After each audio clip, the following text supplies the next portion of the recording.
تخيل معايا كده ان في واحد من زمان جدا كان بيقف قدام سلطان وبيكذب، مش علشان هو شخص وحش لكن علشان خايف. في عصر الحجاج بن يوسف الثقفي كان اي حد بيغلط ممكن يدفع حياته الثمن. فايه بقى اللي حصل؟ الناس بدأت تخبي الحقيقة وتقول بس اللي ينجيها مش الحاجة الحقيقية.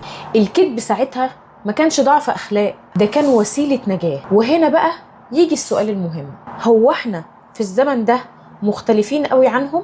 لما ابنك بيغلط ويخاف يقول الحقيقة، هو ساعتها بيحس بإيه؟ بيحس ساعتها إنه لو قال الحقيقة فعلا هيتأذي أو هيخسر حبك أو هيتعاقب بشكل يخوفه. فاللي بيحصل إنه بيعمل نفس اللي عمله الناس زمان، بيكذب علشان ينجي نفسه.